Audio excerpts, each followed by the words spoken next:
श्रोताओं, पर्यावरण जागरूकता वर्तमान समय की महती आवश्यकता है, क्योंकि इससे जुड़ी चुनौतियां नए रूप में आज हमारे सामने हैं। इसी विषय पर विस्तार से बात करने के लिए आज हमारे साथ हैं डॉक्टर संजय कुमार साहब, जो कि पंडित रविशंकर शुक्ल विश्वविद्यालय रायपुर में कंप्यूटर विभाग में विभागाध्यक्ष के पद पर अपनी सेवाएं प्रदान कर रहे हैं। और आज की हमारी बातचीत का विषय है ग्रीन कंप्यूटिंग। सर, कार्यक्रम में आपका बहुत बहुत स्वागत है। धन्यवाद। बढ़ता हुआ प्रदूषण आज हम सबके लिए चिंता का विषय है। आप इस बारे में क्या सोचते हैं? देखिए, अपने रामचरितमानस में भी कहा गया है कि क्षिति जल पावक गगन समीरा पंच तत्व से बना शरीरा। माने ये शरीर 5 तत्वों से बना हुआ है और ये इनफैक्ट पूरा ब्रह्मांड भी उन्हीं 5 तत्वों से बना है। और ये 5 तत्व कौन कौन से हैं? अर्थ माने पृथ्वी, वाटर माने जल, फायर माने अग्नि, एयर माने वायु और स्पेस अर्थात निर्वात। और इन सब में से जल और वायु सबसे अधिक प्रदूषित हुए हैं। स्पेस में भी प्रदूषण है और ओजोन लेयर में जो छिद्र हुआ है वो उसी का एक उदाहरण है। और आम जनता को जागरूक करने के लिए इसीलिए प्रतिवर्ष 5 जून को विश्व पर्यावरण दिवस मनाया जाता है और इसकी शुरुआत सन 1973 में यूनाइटेड नेशंस द्वारा की गई थी। प्रदूषण के कौन कौन से बड़े कारण हैं? प्रदूषण के प्रमुख कारण जो हैं उसमें एक तो है वेस्ट और दूसरा होता है कार्बन इमिशन, जिसको कार्बन उत्सर्जन भी कहा जाता है। यदि हम वेस्ट की बात करें तो ये कितने प्रकार का होता है और इसमें सबसे जो हानिकारक जो वेस्ट है वो कौन सा होता है? देखिए, वेस्ट 3 प्रकार के होते हैं। एक होता है इनऑर्गेनिक वेस्ट, दूसरा ऑर्गेनिक वेस्ट और तीसरा इलेक्ट्रॉनिक वेस्ट या ई वेस्ट। इसमें ई वेस्ट जो है सबसे खतरनाक है, हजार्डियस होता है। और अगर मैं उदाहरण प्रस्तुत करूं तो इनऑर्गेनिक वेस्ट के जो उदाहरण हैं उसमें प्लास्टिक, पेपर, मेटल, लकड़ी ये सब अनुपयोगी पदार्थ होते हैं। वेस्ट अगर ऑर्गेनिक वेस्ट की बात करें तो उसमें पोल्ट्री फार्म और खाने पीने की वस्तुएं इत्यादि होती हैं। और इलेक्ट्रॉनिक वेस्ट की बात करें जिसकी जानकारी कम है लोगों को, उसमें पुराने अनुपयोगी laptop, computer, mobile, TV, bulb इत्यादि सभी उसी के एग्जाम्पल हैं।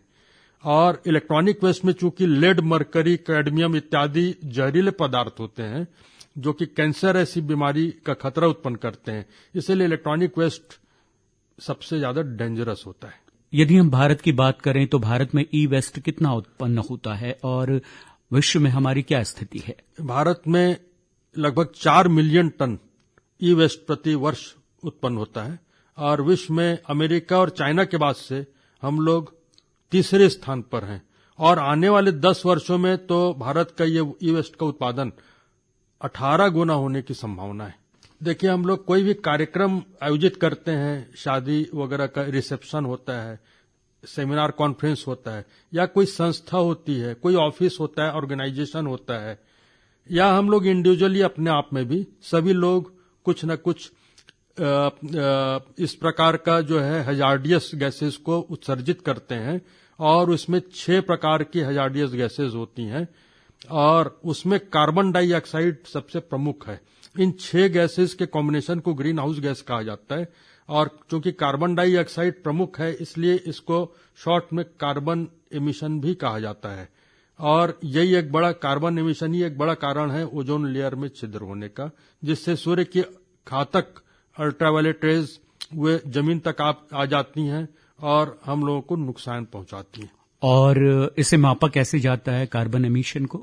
कार्बन एमिशन को साइंटिफिक तरीके से नापने के लिए एक नया पैमाना बनाया गया है, उसको कार्बन फुटप्रिंट कहा जाता है।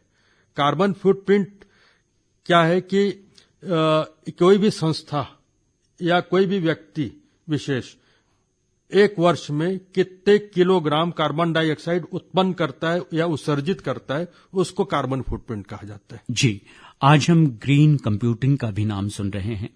इसकी आवश्यकता क्यों महसूस की गई? जी, क्या है कि आम धारणा ऐसी है पब्लिक में कि केवल जिसमें फैक्ट्री में बड़ी बड़ी चिमनियां होती हैं उनसे धुआं उठता हुआ दिखता है, हम लोग बोलते हैं कि वहां से प्रदूषण हो रहा है। ठीक है, वाहनों से हम लोग कहते हैं कि प्रदूषण हो रहा है, ये भी ठीक है, लेकिन ध्यान हम लोग का कम जाता है कि आईटी सेक्टर कितना प्रदूषण उत्पन्न कर रहा है। जैसे कि हम लोग सोचते हैं कि लैपटॉप, मोबाइल, कंप्यूटर, टैबलेट्स, ये सब जो इलेक्ट्रॉनिक गैजेट्स हैं, साफ सुथरे डिवाइसेज हैं, व्हाइट कॉलर जॉब भी कहा जाता है, इनसे तो प्रदूषण होने का कोई सवाल ही नहीं उठता, ऐसी एक आम धारणा है। लेकिन ऐसा नहीं है। कुल वर्ल्ड में जितना प्रदूषण हो रहा है उसका 4% आईटी सेक्टर के कारण है। आने वाले 10 वर्षों में इसके 6% होने की संभावना है।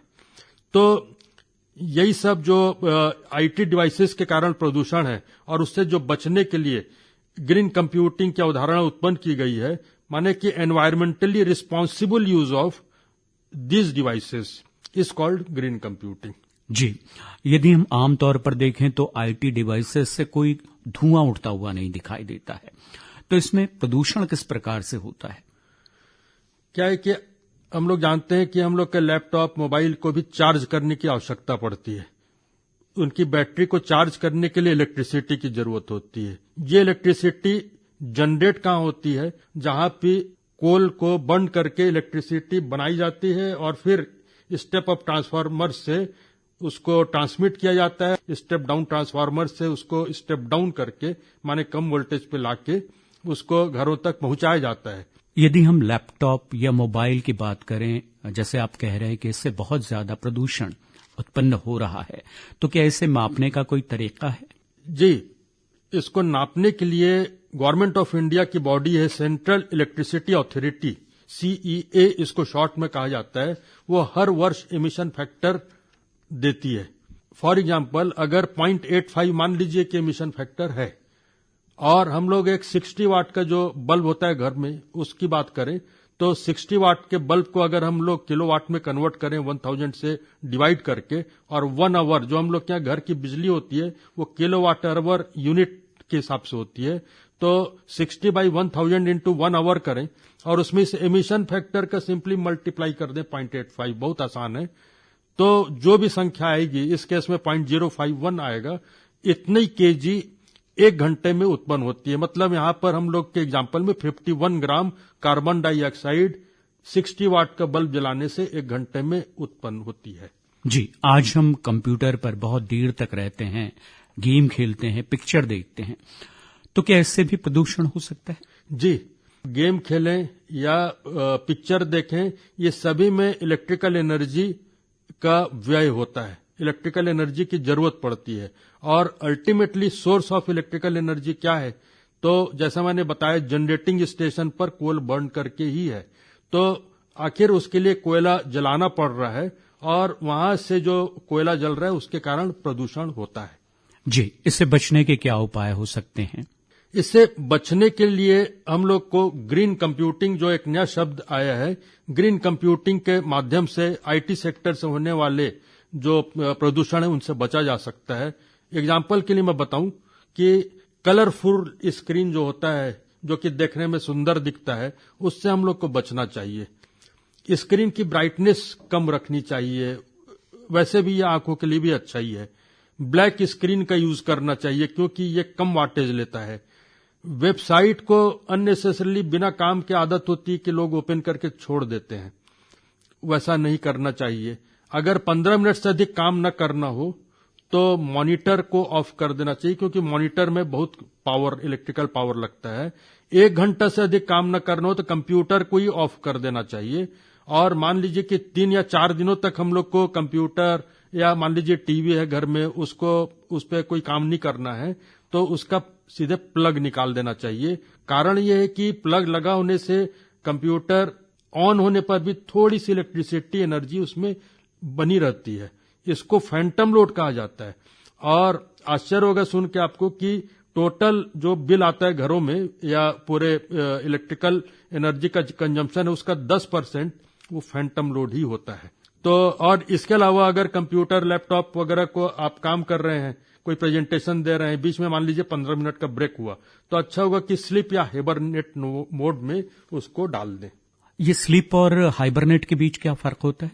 स्लीप में क्या होता है कि जितने भी डाटा हैं वो रैम में लिखे जाते हैं, माने टेम्पोररी मेमोरी में। हाइबरनेट में वो हार्ड डिस्क में लिखे जाते हैं, माने परमानेंट मेमोरी में। कहने का मतलब, अगर उस समय लाइट ऑफ हो गई, स्लीप मोड में डाल दिया और उसके बाद लाइट ऑफ हो गई, तो डाटा खत्म हो जाएगा, माने वेकअप नहीं किया जा सकेगा। लेकिन हाइबरनेट में चूंकि हार्ड डिस्क पर है तो वेकअप भी किया जा सकेगा।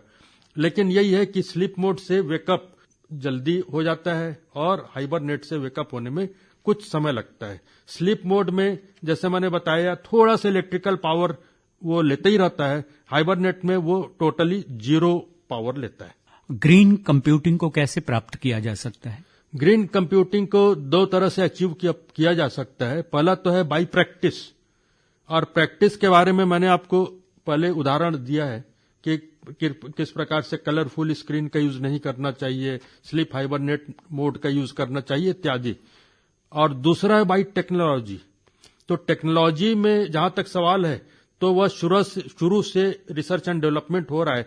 For example first generation computer में वॉल्व का यूज होता था। हम लोग के घरों में जो पुराने समय के बड़े बड़े रेडियो होते थे उसमें वॉल्व का यूज होता था। फिर सेकंड जनरेशन में ट्रांजिस्टर आया, कई सारे वॉल्व एक ट्रांजिस्टर में सिमट के रह गए। फिर थर्ड जनरेशन में आईसी आए, इंटीग्रेटेड सर्किट, कई सारे ट्रांजिस्टर एक छोटे से आईसी में आ गए। फोर्थ जनरेशन में माइक्रो प्रोसेसर चल रहा है आज के युग में भी। और उसके अलावा आजकल जो artificial intelligence, machine learning, deep learning, 3D printing etcetera है, ये सब भी ग्रीन कंप्यूटिंग की तरफ ही कंट्रीब्यूट करते हैं। कंप्यूटर साइंस में रिसर्च हो रहा है कि एल्गोरिथम की कॉम्प्लेक्सिटी कम करना है। इससे क्या होता है कि प्रोसेसर को वर्क कम करना पड़ता है।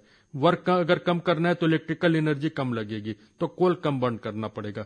इस प्रकार से हम लोग ग्रीन कंप्यूटिंग को अचीव अप कर सकते हैं। एक और मैं घरों का एग्जांपल दूं, 60 वाट का बल्ब जितनी रोशनी देता है उतना ही 40 वाट का ट्यूबलाइट देता है, और उतना ही 15 वाट का CFL देता है, और उतना ही 8 वाट का LED देता है। अब बताइए कि 8 वाट का LED जितनी रोशनी दे रहा है 60 वाट का बल्ब देता है, तो कितनी पावर सेविंग हम लोग कर सकते हैं LED का यूज करके। तो ये टेक्नोलॉजी का एग्जांपल है। जी, संक्षेप में हम आपसे जानना चाहेंगे कि प्रदूषण को कम करने के क्या उपाय हो सकते हैं? प्रदूषण को कम करने के लिए 3R की पॉलिसी अपनानी चाहिए। रिड्यूस, रीयूज और रिसाइकिल। माने हम लोग को प्लास्टिक का यूज कम से कम करना चाहिए। रीयूज का अगर मैं एक छोटा सा एग्जांपल दूं, जैसे कि पानी की बोतल है, ऊपर से उसका नेक के पास में कटिंग करके उसको एक फ्लावर पॉट का रूप दिया जा सकता है। रिसाइकिल के लिए तो टेक्नोलॉजी की आवश्यकता होती है, और जैसे कि फैक्ट्री से बड़े बड़े जो धुआं निकल रहा है या और भी वेस्ट मटेरियल निकल रहा है, कैसे इसको रिसाइकिल करें, तो इसके लिए टेक्नोलॉजी की आवश्यकता होती है। ये तो ऐसा है कि चैरिटी बिगिंस फ्रॉम होम कहा जाता है। हम लोग इधर उधर दूसरों को बोलते हैं प्रदूषण है, हम लोग को अपने से स्टार्ट करना चाहिए। फॉर एग्जांपल मैं हमेशा अपने साथ में एक कपड़े का झोला रखता हूं, पॉलीथीन का यूज नहीं करता मैं अपने स्तर पर। हम लोग को अपने अपने स्तर पर पहले तो व्यक्तिगत रूप से उसको अडॉप्ट करना होगा, फिर अपने बच्चों को भी शिक्षित करना होगा। जी, बहुत बहुत शुक्रिया डॉक्टर संजय कुमार साहब। आज आपने ग्रीन कंप्यूटिंग को लेकर बहुत ही महत्वपूर्ण जानकारी दी। उम्मीद करते हैं ये जानकारी हमारे सुनने वाले श्रोताओं को लाभप्रद लगेगी, उनके काम की होगी। आपने हमारे लिए वक्त निकाला, हमसे बात की, बहुत बहुत शुक्रिया आपका। धन्यवाद। बहुत बहुत धन्यवाद।